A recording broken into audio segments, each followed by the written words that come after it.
di 10 hari terakhir di bulan Ramadan yang berbarokah ini. Karena ini adalah puncak amal ibadah. Puncak amal ibadah itu selalu Allah letakkan di akhirnya. Innamal a'malu bil khawatim. Semuanya amal itu tergantung kepada akhirnya.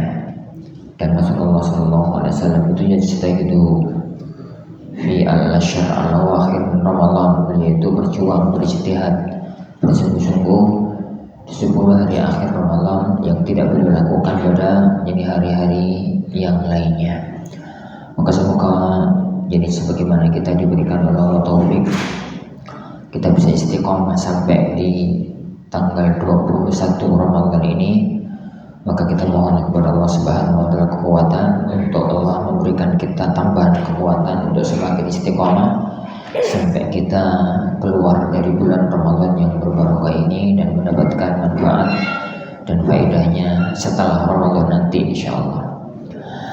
Kita lanjutkan para sahabat sekalian, kajian kita masih pada surat Al-Hajj pada juz yang ke-17. Kita sampai pada ayat yang ke-55. Pada firman Allah Subhanahu wa taala, "Wa la yazalul ladzina kafaru fi miryatin min hatta ta'tiyahum as-sa'atu baghtatan aw ya'tiyahum 'adzabu yaumin 'aqim." Wa la yazalul ladzina kafaru, dan senantiasa orang-orang kafir itu fi miryatin, fi syakkin, dalam keraguan, minhu, terhadap Al-Quran. Senantiasa orang-orang kafir itu ragu-ragu dalam Al-Quran. Bima alqahu syaitan ala lisanin nabi thumma abtal, dengan sebab apa yang dilakukan, yang disisipkan oleh syaitan pada lisan Rasulullah SAW, tapi kemudian beliau membatalkannya. Kembali pada kisah yang kemarin yang kita bahas paling akhir, kata Imam Al-Mahalli rahimahullah ta'ala menetapkan adanya kisah Gharani. Lepas dari sah dan tidaknya kisah itu, tapi yang penting ayat ini menunjukkan bahwasanya orang-orang kafir itu senantiasa ragu-ragu terhadap Al-Quranul Karim, apakah itu datang dari Allah ataukah tidak. Hatta ta'tiyahumus sa'atu baghtatan, sampai datang kepada mereka as-sa'ah, ini secara mendadak. Maksudnya sa'atu mautihim, as-sa'ah itu waktu, sa'atu mautihim, waktu kematian mereka yang datang mendadak. Au al-qiyamah, atau as-sa'ah adalah artinya al-qiyamah, datang kepada mereka hari kiamat secara mendadak. Faja'atan, as-sa'ah yang artinya adalah waktu, ada dua tafsir yang ada di kalangan para ulama. Tafsir yang pertama, sa'atu mautihim, waktu kematian mereka. Tafsir yang kedua, sa'ah dalam arti hari kiamat. Orang-orang kafir itu senantiasa berada ini dalam keraguan-raguan terhadap Al-Quran sampai datang kepada mereka kematian atau datang kepada mereka hari kiamat secara mendadak. Au ya'tiyahum 'adzabu yaumin 'aqim, atau datang kepada mereka azab pada hari yang aqim. Aqim itu yani pada hari yang mandul gitu ya. Mandul itu tidak ada isinya, tidak ada yang lain dalam dirinya. Huwa yaumu badrin, yani maksud dari yaumin aqim itu adalah hari perang Badar. La khaira fihi lil kufar, perang Badar itu tidak ada kebaikan sedikit pun bagi orang-orang kafir. Karrihil aqim allati la ta'ti bi khair, semacam angin kencang, ar-rih al-aqim, yakni angin kencang yang aqim itu maknanya adalah angin kencang yang tidak membawa kebaikan sedikit pun. Au huwa yaumul qiyamati la laila ba'dahu, atau maksud dari yaumin aqim itu adalah hari kiamat karena tidak ada malam setelah peristiwa hari kiamat. Jadi Allah mengatakan au ya'tiyahum 'adzabu yaumin aqim, atau datang kepada mereka azab pada hari yang aqim. Aqim adalah sesuatu yang sendirian, tidak ada yang lainnya.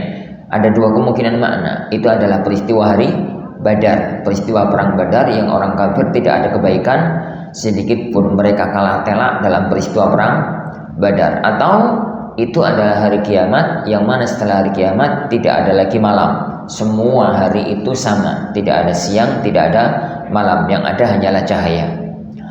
Al-mulku yawma idzin, yani kekuasaan, yani pada waktu itu ayyaumal qiyamah, pada hari kiamat, lillah, hanya milik Allah semata wahdahu, hanya milik Allah semata.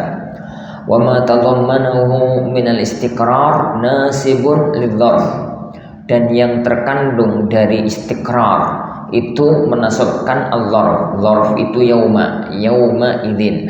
Maksudnya itu dari mana kata-kata yauma idzin? Kenapa kok tidak al-mulku yaumu sebagai khabar, gitu ya? Kata beliau, karena sebelum yauma itu ada lafaz istiqrar. Dalam kaidah nahwu itu ada sesuatu yang muqaddar. Takdirnya adalah al-mulku mustaqirrun yauma idzin.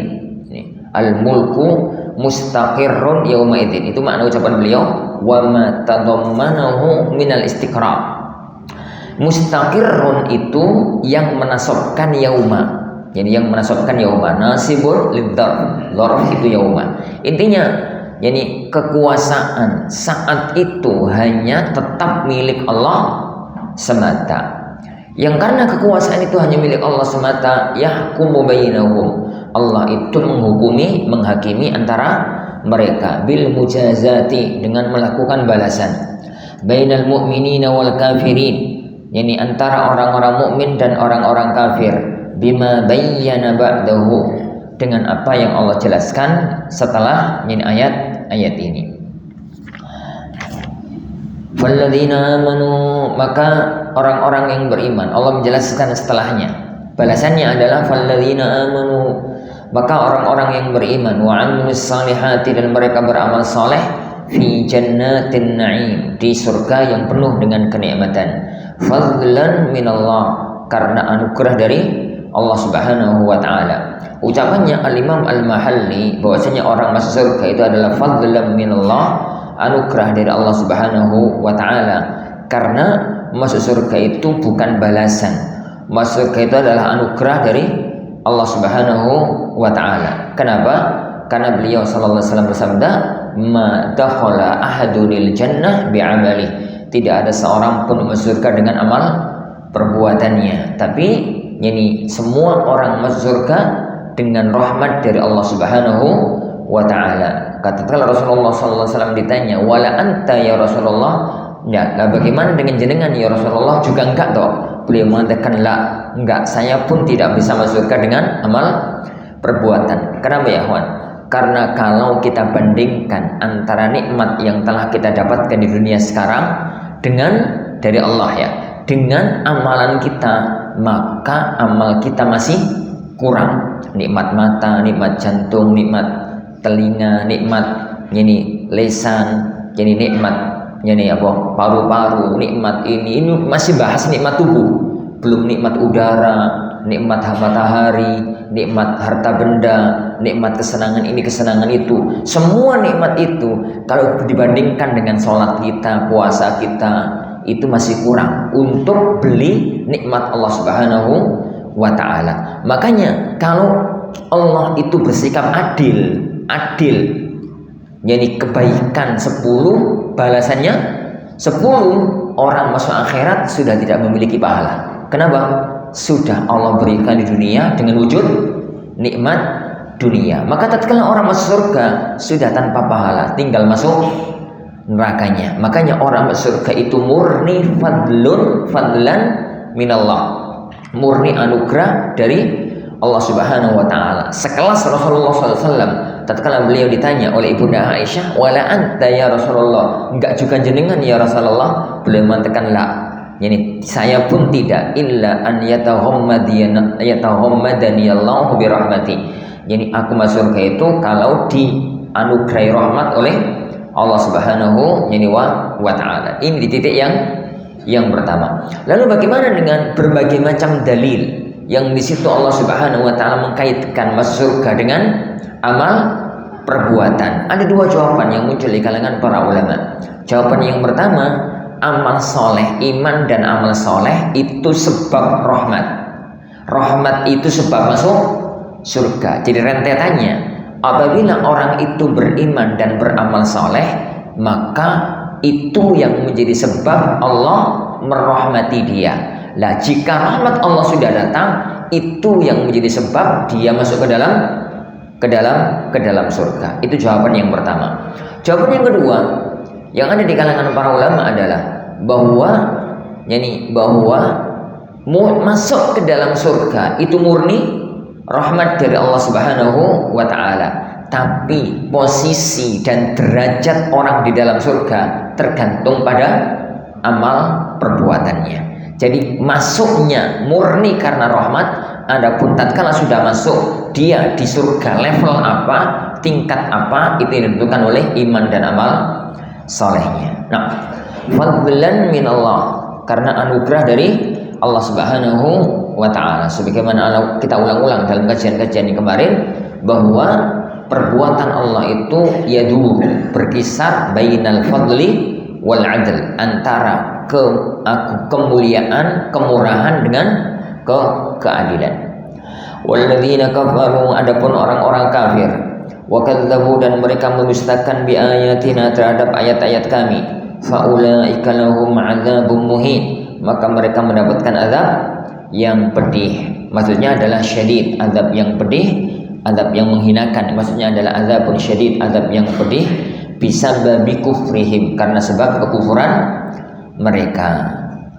Walladzina hajaru fi sabilillah, dan orang-orang yang berhijrah di jalan Allah. Hijrah dalam arti dua, hijrah fisik atau hijrah amal.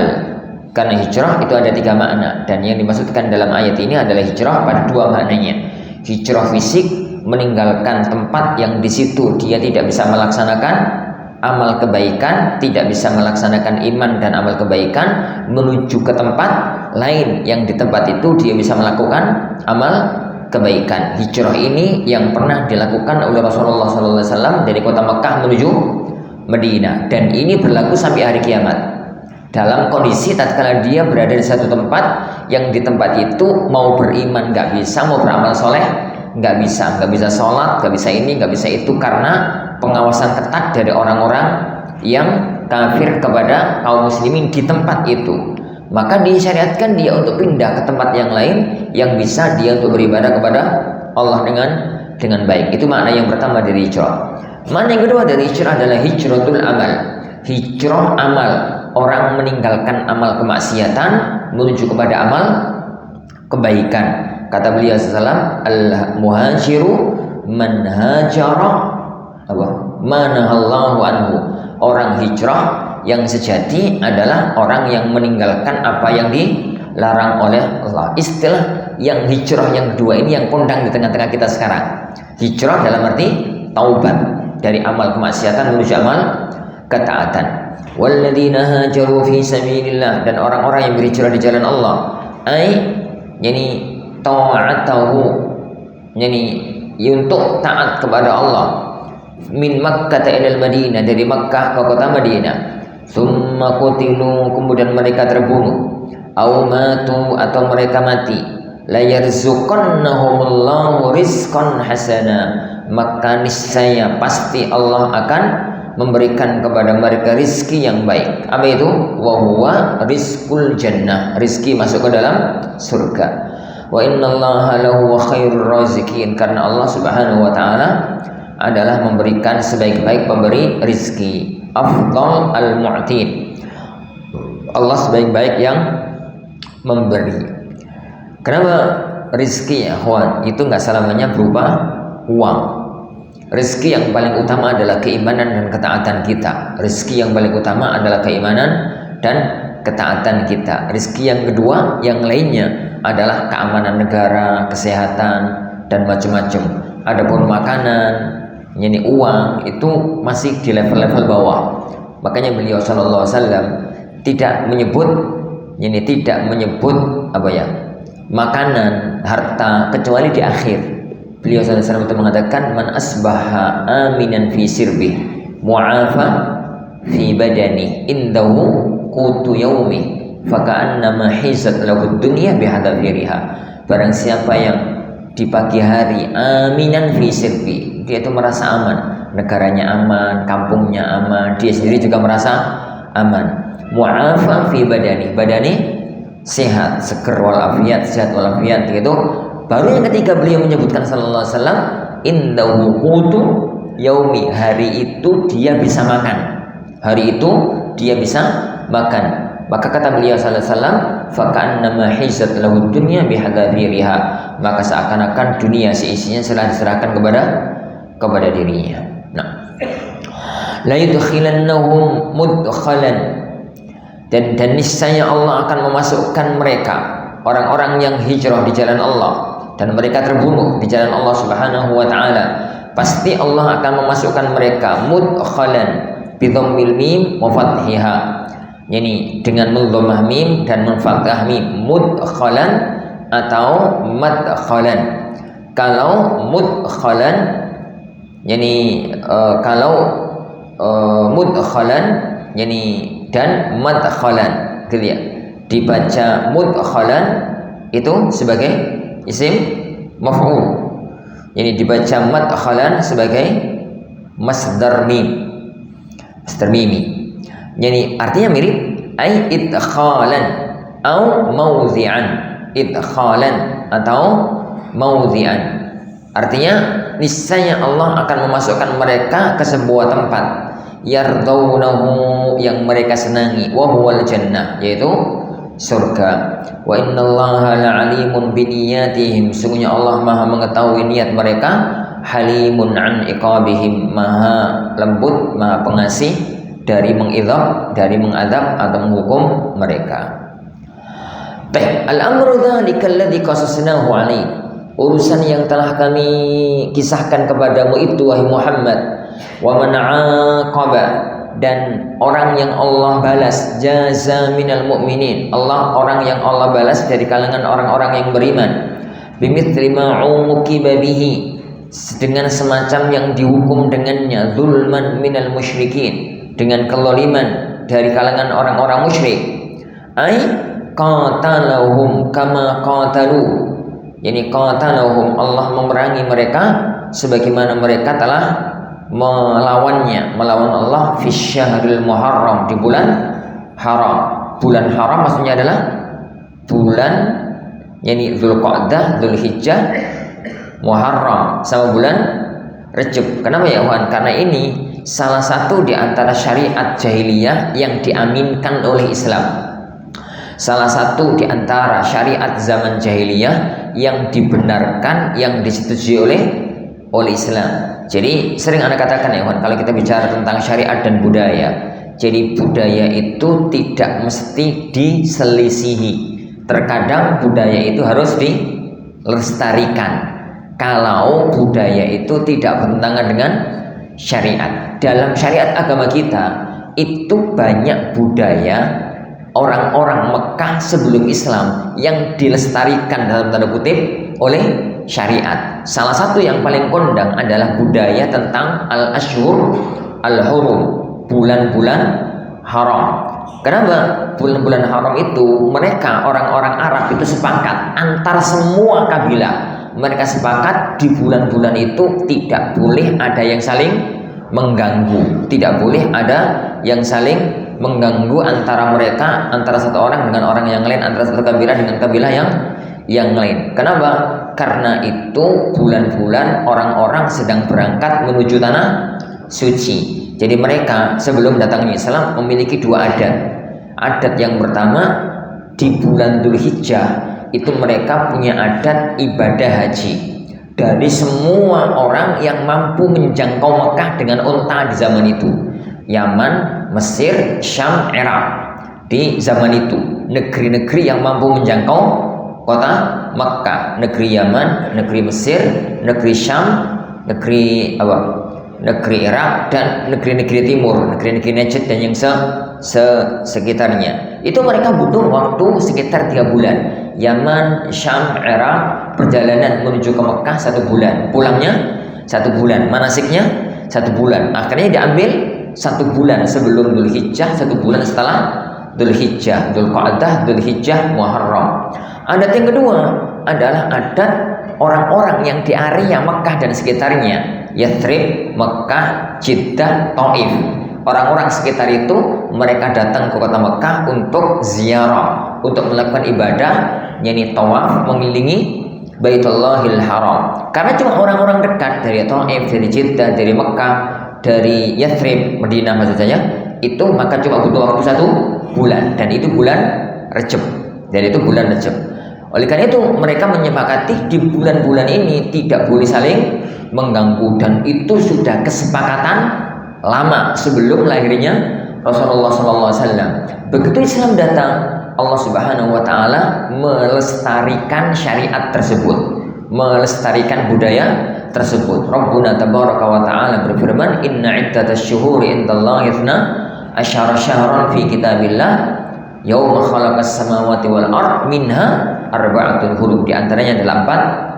Jadi di antaranya ini adalah 4 bulan. Itu asal muasal munculnya asy-syahr al-muharram, yaitu bulan yang diharamkan, bulan-bulan haram. Maka ini kita ambil pelajaran berharga ya kawan. Budaya-budaya yang muncul di tanah Jawa Dwipa ini, yang itu bisa jadi adalah budaya masyarakat Hindu, masyarakat Buddha, asalkan tidak bertabrakan dengan syariat kita, maka nggak perlu dihilangkan, tetap lestarikan, karena itu adalah budaya negeri yang tidak bertentangan dengan syariat, Taib. Summa buhiya ali, kemudian dizalimi. Baghi itu tindakan melampaui batas, ya.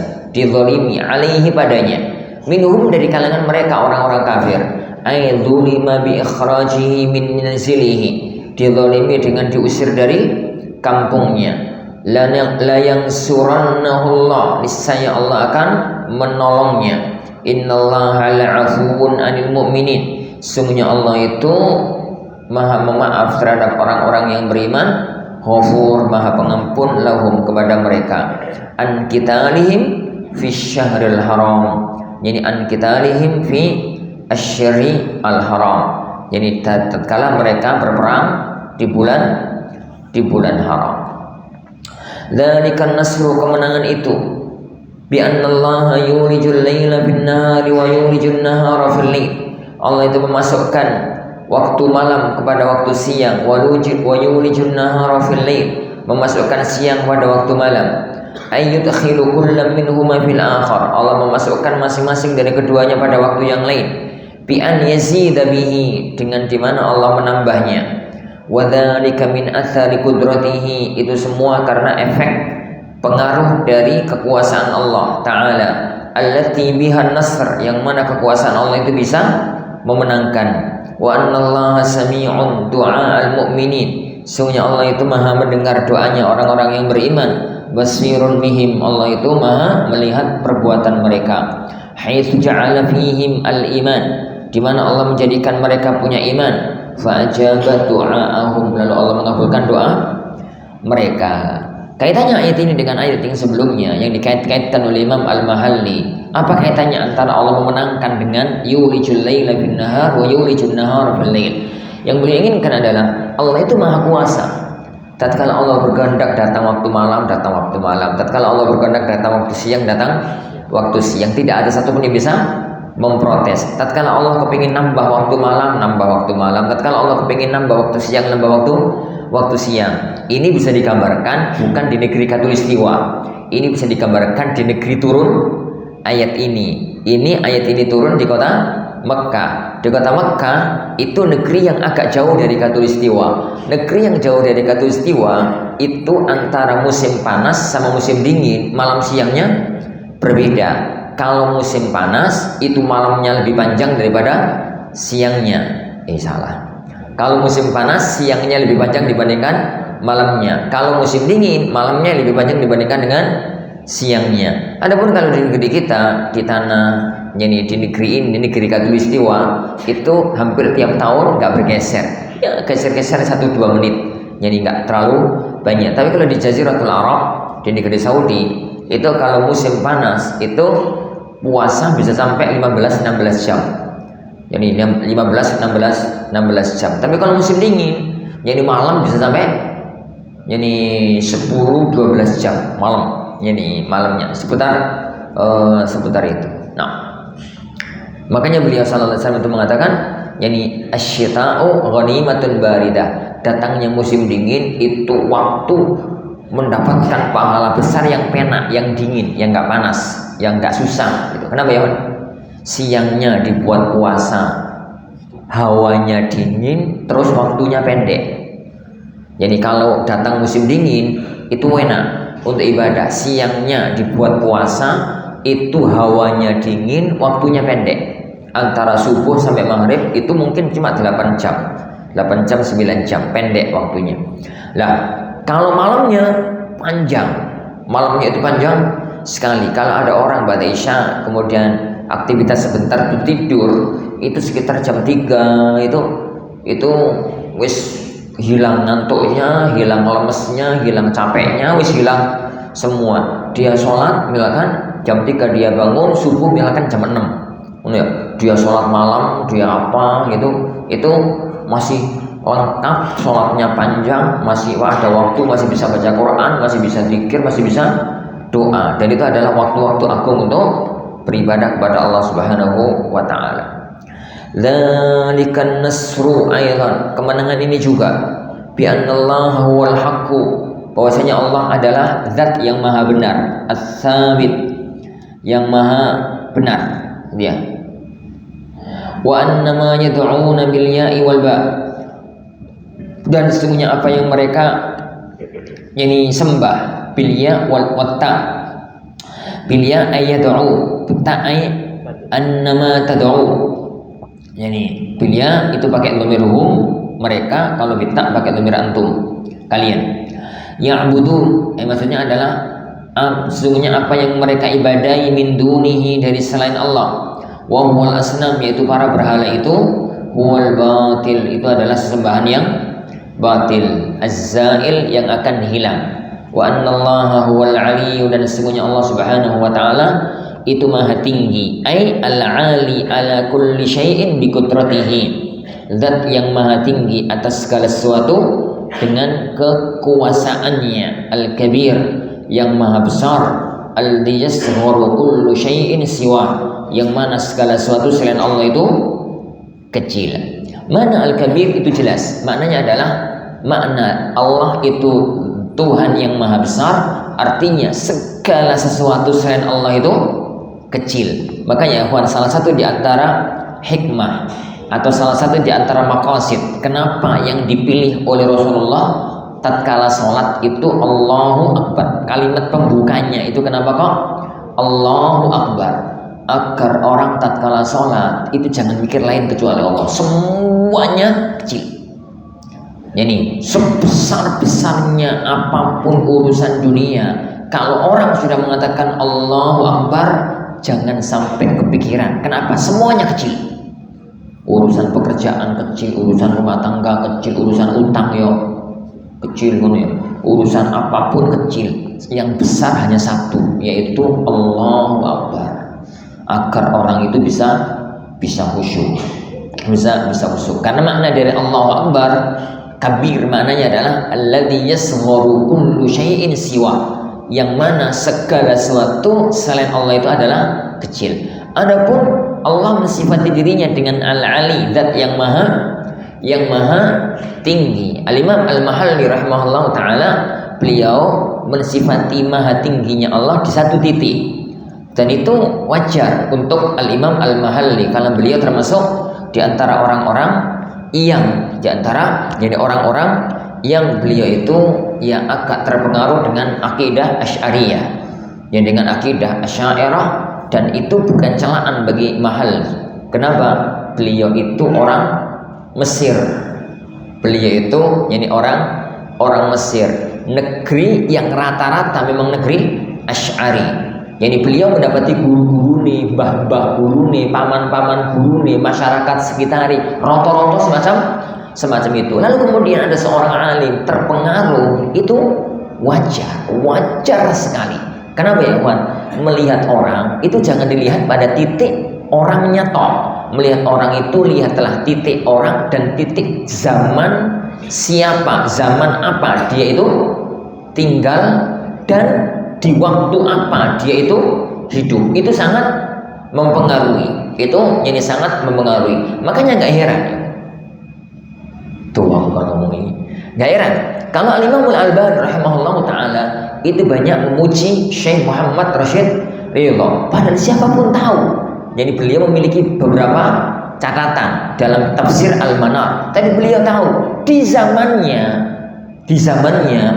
yani Syekh Muhammad Rashid Ridha adalah alim salafi di zamannya. Jadi kenapa? Karena beliau itu di zaman yang semacam itu. Begitu juga dengan yang lainnya. Begitu juga dengan yang lainnya. Kita katakan ya kawan, sekarang ini kegiatan yang hari-hari ini entah tahu apa enggak tentang ini Syekh Abu Ishaq Al-Huwaini rahimahullah taala yang wafat beberapa hari yang kemarin. Ribut sebagian kalangan tentang masalah beberapa zallah beliau, beberapa ketergelinciran beliau. Anda katakan wajar sekali.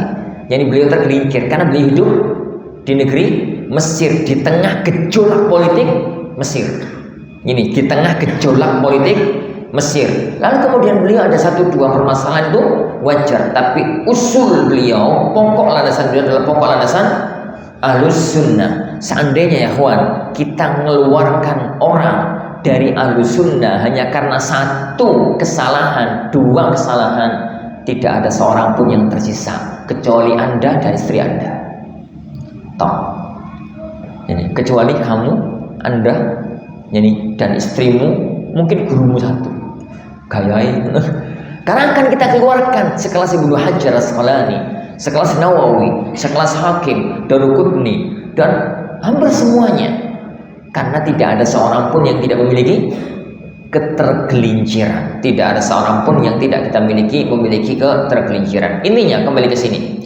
Al-Ali, zat yang maha tinggi. Dalam kaidah Ahlussunnah, maha tingginya Allah itu mencakup tiga sisi: ulul qudrah, ulul qahr, ulul qadr, ulul qahr, ulul zat. Jadi maha tinggi dari sisi kekuasaan. Allah maha tinggi kekuasaannya. Al-qahr, Allah maha tinggi posisinya, kedudukannya, gitu ya. Ulul zat, Allah maha tinggi zatnya karena Allah di atas arsy. Alam tara, tidakkah engkau melihat, alam ta'lam, tidakkah engkau mengetahui, annallaha anzala minas samaa'i ma'a, sesungguhnya Allah Subhanahu wa taala menurunkan dari langit ma'a, dari ketinggian air hujan, matara, hujan. Fatusbihul ardu muhdharrah, maka bumi pun menjadi hijau, bin nabat, dengan tumbuhan-tumbuhan. Wa hadza min athari qudratihi, ini semua adalah pengaruh dari kekuasaan Allah. Innallaha latifun bi'ibadihi fi ikhrajin nabati bil ma, sesungguhnya Allah itu maha lembut dengan para hambanya. Dengan gambarannya adalah Allah mengeluarkan tanaman dengan adanya air hujan.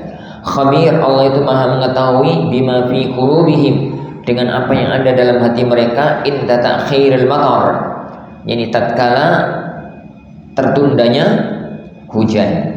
Lahu ma fis samawati wa ma fil ard, hanya milik Allah apapun yang di langit dan yang di bumi. Ala syihatil milk, yani ala syihatil milk itu adalah kepemilikan, yani kepemilikan. Maksudnya apa ya? Jadi lahu, al-lam di sini litamlik. Jadi lam lahu itu seakan-akan Allah mengatakan lahu milku atau mulkus samawati wal ard. Yani karena lam itu salah satu maknanya adalah lamul milk, lam yang berarti kepemilikan. Kalau saya mengatakan yani li kitabun, itu berarti maknanya saya memiliki kitab. Yani li waladun, saya memiliki anak. Tatkala Allah mengatakan tentang dirinya lahu ma fis samawati wa ma fil ard, artinya adalah Allah memiliki semua yang di langit dan yang di bumi. Makanya Imamul Mahalli mengatakan ala jihatil milk, di mana di sini menunjukkan Allah itu memiliki langit dan bumi. Wa innallaha lahuwal ghaniyyu, dan sesungguhnya Allah Subhanahu wa taala, sungguh Allah itu maha ghani. Kita sering terjemahkannya maha kaya. An ibadihi, dari hambanya. Hakikat dari kaya itu, ghani itu enggak butuh terhadap hambanya. Jadi hakikat dari ghani, kekayaan, orang itu kaya adalah semakin orang itu nggak butuh kepada sesuatu, maka dia itu semakin kaya. Semakin orang itu nggak butuh kepada harta, dia itu semakin kaya. Semakin orang itu tamak kepada harta, dia itu semakin miskin. Karena hakikat kekayaan itu adalah sebagaimana kata Rasulullah SAW kepada Abu Hurairah, beliau bersabda, warallah bima qasamallahu lak takun aghnan nas. Kamu itu kok trimo ing pandume Allah, maka takun aghnan nas, engkau akan menjadi orang yang paling kaya. Kenapa? Karena yang Allah berikan dia merasa cukup, bahkan sudah merasa lebih dari cukup. Dan itu hakikat kekayaan. Meskipun mungkin hartanya nggak banyak, tapi hakikat orang miskin itu hakikatnya adalah orang yang al-faqr. Hakikat faqr itu hajah. Faqara itu artinya adalah hajah. Jadi hakikat orang fakir itu adalah hakikat orang yang masih butuh tambahan. Duwe sakmene kurang sakmono, duwe uang 50 juta, butuh 70 juta, duwe uang 70 juta, butuh 100 juta, duwe uang 100 juta, butuh 150, duwe 150, butuh 200. Gak pernah cukup. Itu hakikat kefakiran. Hakikat kefakiran, hakikat kemiskinan. Duit misalkan ini 200, pingine Innova Reborn, gak cukup, kerja mumpeng. Duit 300 juta, cukup dong? Gak cukup ya, second ya. 300 juta kan Reborn second ya. Ya wis lah, duit 300 juta. Kepingine sing anyar, gak cukup nih. Ngono yo, tambah duit dan macam-macamnya. Itu hakikat kefakiran. Hakikat yani kefakiran. Allah sifati dirinya innallaha lahuwal ghani. Allah itu maha kaya, dalam arti maha tidak butuh an ibadihi, terhadap hambanya. Al-Hamid, maha mulia li auliyaihi, kepada para wali-walinya. Alam tara alam ta'lam, tidakkah engkau mengetahui annallaha sakhkhara lakum ma fil ard, sesungguhnya Allah Subhanahu wa taala telah menundukkan lakum untuk kalian ma fil ardi, semua yang ada di bumi ini Allah tundukkan untuk kalian, minal bahaim, dari binatang-binatang ternak, wal fulk, dan Allah juga menundukkan kapal, perahu, sufun, tajri fil bahri, yang mengalir, yang berlayar di lautan, lirrukubi wal hamal, untuk kendaraan, wal hamal, dan untuk ngangkut barang. Allah menundukkan, jadi Allah itu menundukkan perahu yang berlayar di lautan untuk kita dinaiki dan untuk angkut barang. Bi amrihi ay bi idnihi, dengan izin dari Allah. Wa yumsikus samaa, dan Allah itu menahan langit, min an au li alla taqa'a al-ard, agar tidak jatuh ke bumi. Yani illa biidznih, semua itu hanyalah karena izin dari Allah. Kalau tidak, fatuhliku, niscaya kalian itu akan hancur. Innallaha bin-nasi la raufur rahim, sesungguhnya Allah Subhanahu wa taala itu maha lembut dan maha penyayang kepada manusia. Fit taskhiri wal imsak, di mana Allah menundukkan makhluk-makhluk yang lain untuk manusia, wal imsak, dan Allah menahan yani makhluk-makhluk untuk kemaslahatan manusia. Karena langit tanpa tiang, itu tanpa tiang, tapi enggak jatuh menimpa yani bumi. Wa huwal ladzi ahyaakum bil insya'i, dan dialah Allah yang menghidupkan kalian.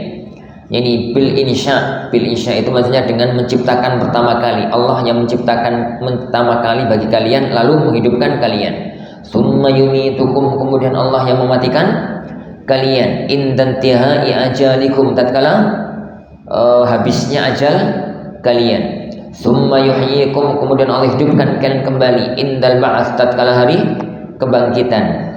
Innal insana ay al musyrik, sesungguhnya orang yang musyrik, lakafur, sungguh amat kufur, mengingkari gitu ya, li ni'amillahi ta'ala, terhadap nikmat Allah Subhanahu wa taala, bitarkihi tauhidahu, di mana Allah itu meninggalkan di mana Allah, yani di mana dia itu tidak mau untuk mentauhidkan Allah.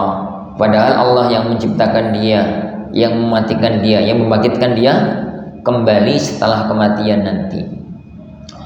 Likulli ummatin ja'alna manasaka, setiap umat itu kami jadikan memiliki manasaka bi fathis sin wa kasriha, dengan menfathah sin wa kasriha. Mansaka min mansaka mansika, mansak mansik gitu ya. Kalau mansak itu masdar mim, mansik sekitar sim sawi orang ajar sorof sim tempat ya, semakan ya, benar ya. Yani likulli ummatin ja'alna mansaka atau mansika ai syariah, setiap umat kami jadikan memiliki syariat masing-masing. Hum nasiku, yang mereka amiluna bihi, yang mereka kerjakan. Fala yunazi'unnaka, maka jangan sampai mereka itu melawanmu, menentangmu gitu. Yuradu bihi la tunazi'uhum, kamu jangan menentang mereka. Fil amri, dalam urusan ini. Ai fi amri dzabihah, di dalam urusan sembelihan. Qalu, kamu jangan ngurusi mereka, kita jelas gampang-gampangannya. Qalu, tatkala itu mereka mengatakan ma qatalallahu ahaqqu an ta'kulu mimma qataltum, yang Allah bunuh itu lebih berhak untuk kalian makan dibandingkan yang kalian bunuh. Jadi tatkala turun ayat tentang haramnya bangkai, itu jadi orang-orang kafir itu protes. Dia itu mengatakan, lah kok aneh, yang dibunuh oleh Allah haram, yang kalian bunuh halal. Mestinya yang dibunuh oleh Allah itu halal. Yang dibunuh oleh Allah itu yang mati dewe itu. Jadi yang dibunuh oleh Allah kan mati-mati dewe, kalau sing bunuh terus mati-mati dewe itu kan dibunuh oleh Allah. Terus yang mati karena dibeleh itu dibunuh oleh manusia. Kan syariat Islam itu mengatakan kalau yang kita beleh itu halal, yang mati dewe haram. Lah orang-orang kafir mengatakan Islam kurang bener blas, yang dibunuh oleh Allah haram, yang dibunuh oleh manusia halal. Mestinya kan yang dibunuh oleh Allah lebih halal. Yang dibunuh oleh Allah itu lebih halal. Ternyata ya kawan, gaya-gaya berpikir utak-utak syariat dengan gaya koyo ke zaman biyen. Warisane orang-orang musyrik, dan orang-orang musyrik ngambilnya dari iblis. Pertama kali utak-utak syariat itu kan iblis. Tatkala dikongkon sujud sama Nabi Adam, dia mengatakan, ngapain aku sujud sama Nabi Adam? Ana khairum minhu, khalaqtani min nar wa khalaqtahu min tin. Ya Allah, gimana toh? Kok aku disuruh sujud hormat sama Adam? Aku itu loh, jenengan ciptakan dari api, dia jenengan ciptakan dari tanah. Mestinya kan dia sujud sama aku lebih senior dan lebih bagus begitu. Itu gaya berpikir semacam itu yang kemudian diwarisi oleh generasi-generasi setelahnya sampai kepada orang-orang musyrik, sampai kepada zaman kita yang sekarang ini. Makanya kalau ada orang zaman kita yang sekarang ini kemudian menghadapi syariat dengan gaya-gaya semacam itu, gak usah kaget, ono sing diwarisi. Wad'u ila rabbika, dan menyerulah engkau kepada jalan Tuhanmu, ai ila dinihi, kepada agama Tuhanmu. Innaka la'ala hudan dinin mustaqim, engkau itu di atas petunjuk, di atas agama yang lurus. Jangan gubris mereka, kau usah digubris karena ngomong. Yang penting luruslah engkau di jalan dakwah menuju jalan agama yang mulia ini. Wa in jadaluka fi amriddin, apabila mereka membantahmu dalam urusan agama, Fakul, maka katakanlah, Allahu a'lamu bima ta'malun, Allah itu lebih mengetahui daripada yang kalian kerjakan. Minat takdzibi, yang berupa pendustaan. Fayujazikum alaih, lalu Allah akan membalas kalian atasnya.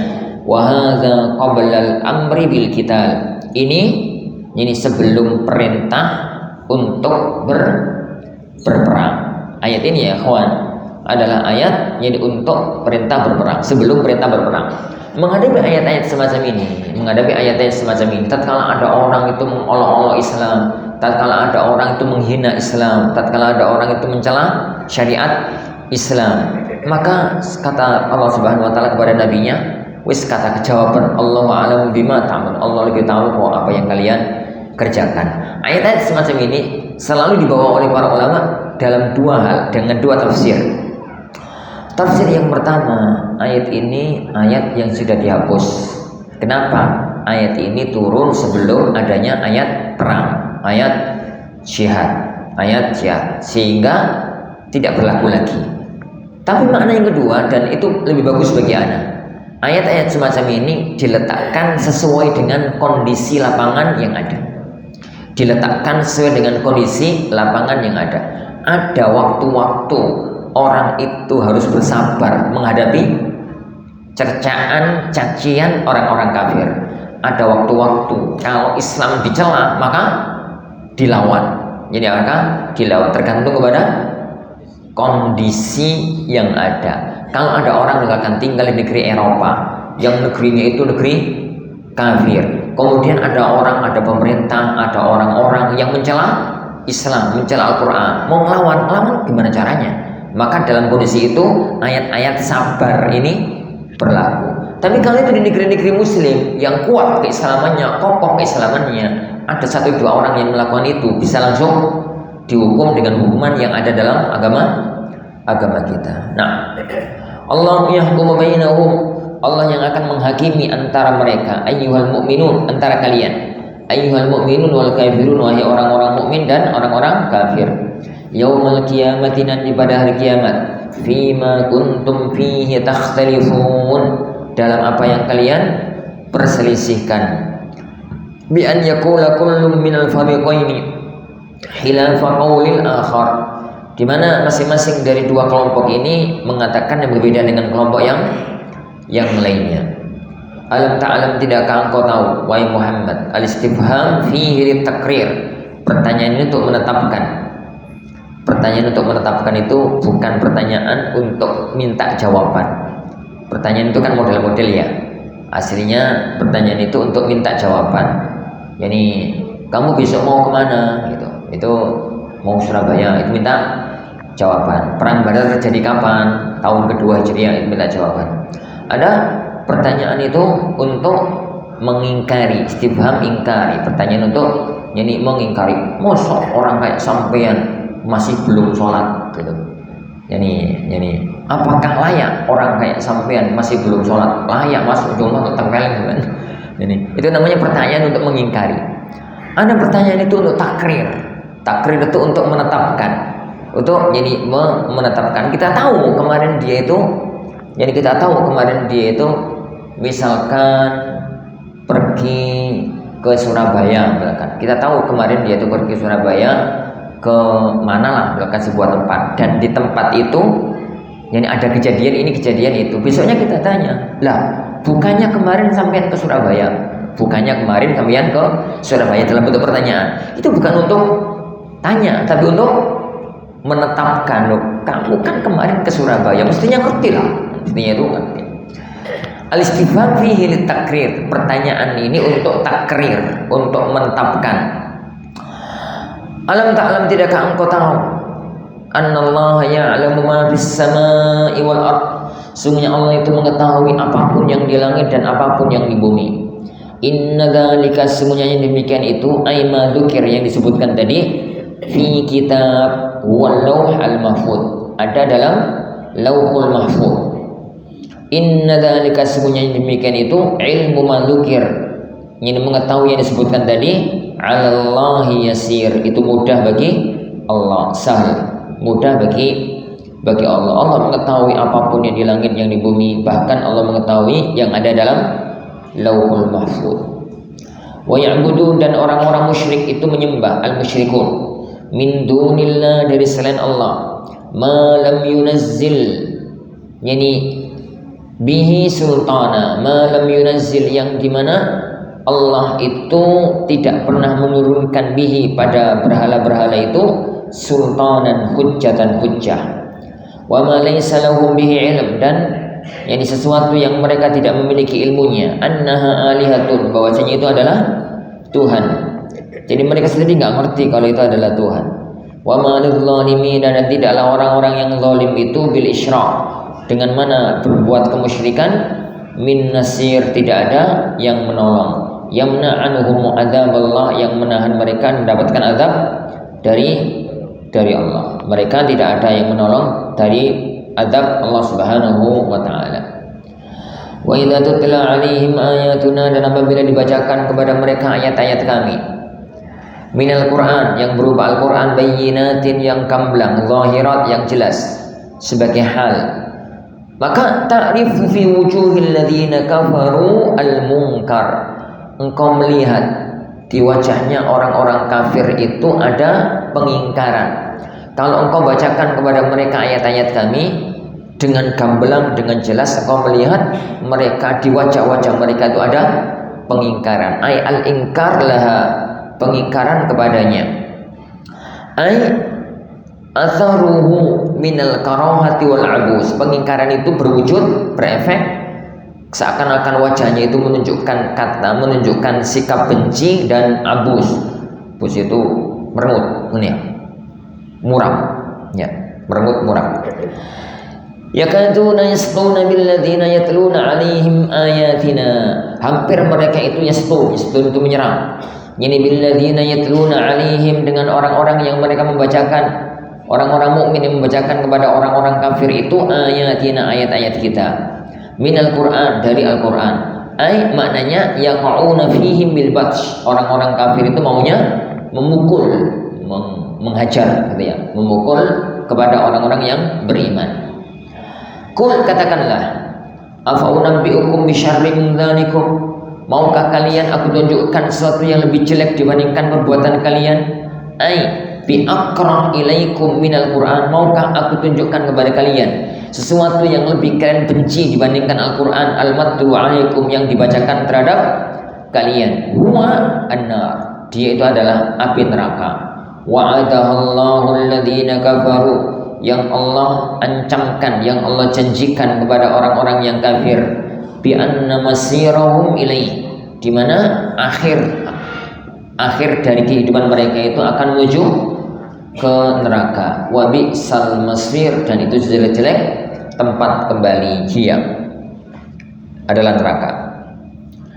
Ya ayyuhan nasu, wahai sekalian manusia, ay ahla Makkah, wahai sekalian penduduk Makkah, Dzuriba mathalun fastami'u lahu, dibuat permisalan, fastami'u lahu, maka dengarkanlah. Jadi dzaraba yang artinya memberi contoh, permisalan, itu apabila dzaraba sambung mathal. Jadi sebagaimana anak ulang-ulang ya, dzaraba dalam Al-Qur'an itu ada 3 arti. Yani dzarabahu, dzaraba fihi, sama ini dzaraba mathala. Yani dzarabahu itu mukul, fadribuhu bi ba'dhiha, pukullah mayit itu dengan sebagian sapi, sebagian bagian dari anggota, yani sapi, fadribuhu bi ba'dhiha. Yani kalau dzaraba fihi itu berjalan, dzarabtum fil ard, yani idza dzarabtum fil ard, apabila kalian berjalan di muka bumi. Dzaraba mathala itu yang artinya membuat contoh, membuat pemisalan. Innallaha la yastahi an yadriba mathalan ma ba'udatan fama fawqaha. Allah itu enggak malu membuat pemisalan semacam ba'ulah, nyamuk ya. Nyamuk atau yang lebih kecil dibandingkan dengan nyamuk. Dan ini uniknya, yani bahasa Arab, katanya sama, beda lanjutan itu beda sekali. Nadzarahu sama nadzara ilaihi itu jauh sekali. Nadzara ilaihi itu melihat, nek nadzarahu itu menunggu. Jadi menunggu, begitu ya. Jadi hal-hal yang semacam itu, sehingga jangan munculkan makna yang aneh-aneh dari sesuatu yang semacam itu, dan gawe lelucon gitu. ben enggak tadi lelucon ilmiah. Taib. Luriba mathalun, dibuat permisalan. Fastami'u lahu, maka dengarkanlah. Wa huwa, dan itu adalah innal ladzina tad'un, sesungguhnya orang-orang yang kalian ta'budun, yang kalian sembah, min dunillah, dari selain Allah, ay ghairihi, selain Allah, min ghairillah, dari selain Allah, wa humul asnam, dan mereka adalah berhala. La yakhluqu dzubaba, mereka tidak akan bisa menciptakan dzubab, tidak akan bisa menciptakan apa? Lalat ya. Ismu jenis. Dzubab itu nama jenis binatang, lalat. Wahiduhu dzubabah, yani mufradnya itu adalah dzubabah. Dzubabah itu satu lalat. Kalau dzubab itu laler jumlahnya sekarang pakai jumlah, pokoknya laler. Dzubab itu laler, kalau satu ekor laler itu namanya dzubabah. Ya, dzubabah. Ya koyok tamroh sama tamr. Jadi tamroh sama tamr. Tamroh itu satu. Nek tamr itu ya kurma. Jumlahnya berapa? Gak dibahas. Pokoknya kurma. Aku punya kurma, indi tamr, itu saya punya kurma. Berapa mas? Gak jelas. Pokoknya dua kurma. Ini kalau sudah ngomong indi tamrotun, itu satu biji.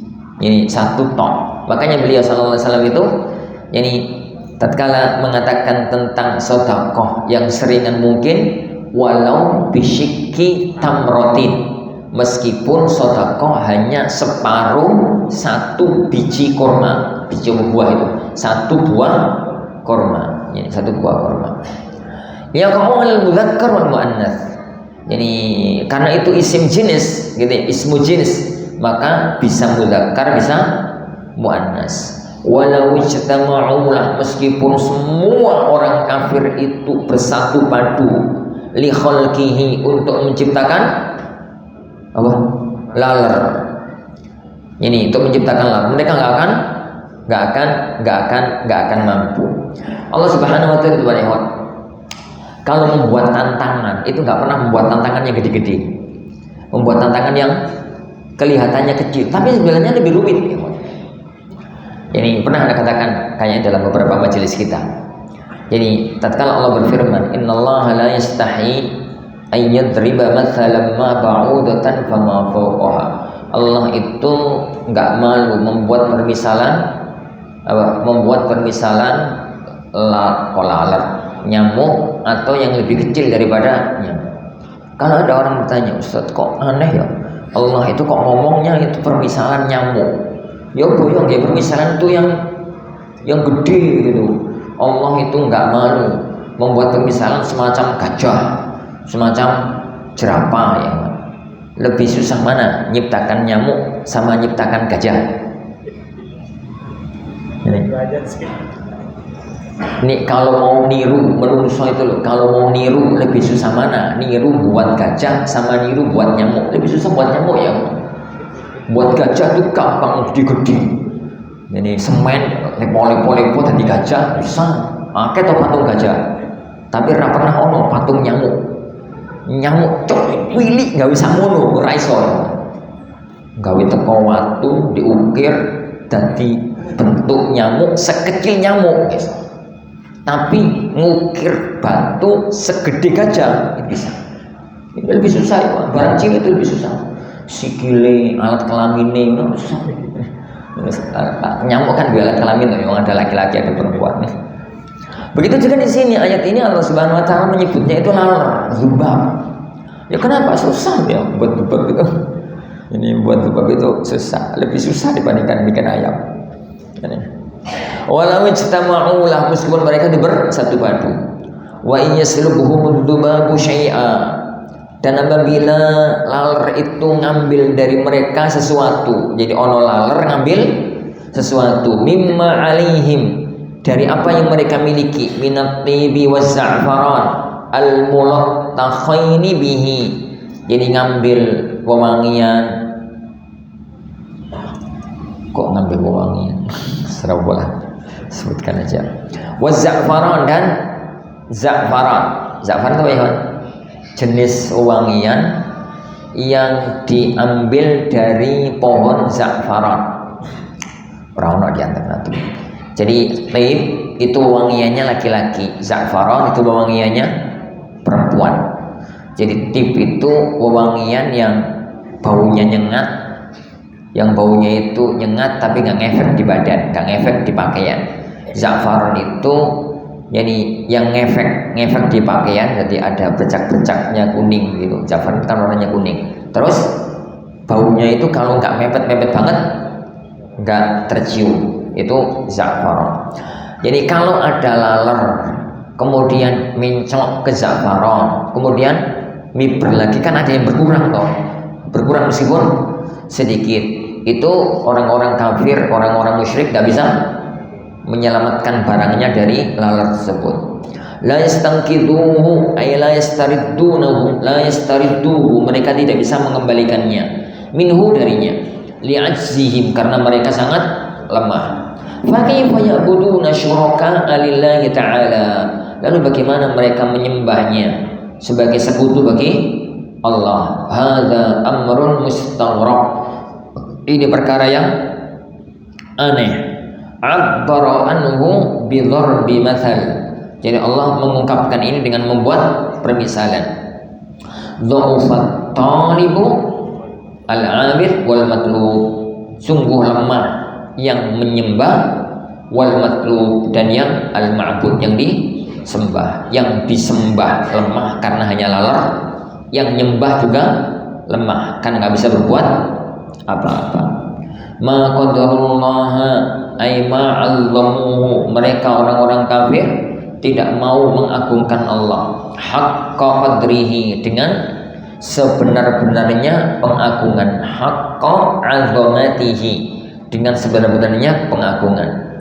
Idz asyraku bihi ma lam yamtani minadz-dzubab wa la yantasif minhu, tatkala mereka menyekutukan Allah dengan sesuatu yang tidak bisa menahan diri, dengan sesuatu yang tidak bisa menahan diri. Dalam arti mereka, binatang itu tidak bisa menahan diri kalau terjadi apa-apa.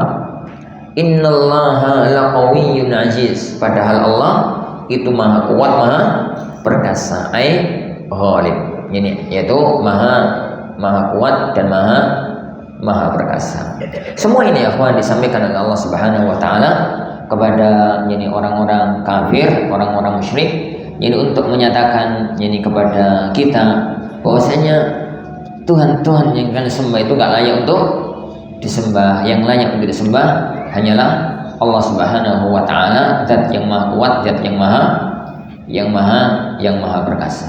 Nah, dan insyaallah subhanahu wa taala ini yang kita pelajari pada pertemuan kita kali ini. Insyaallah kita lanjutkan pertemuan besok, bi'idzni rabbina tabaraka wa ta'ala.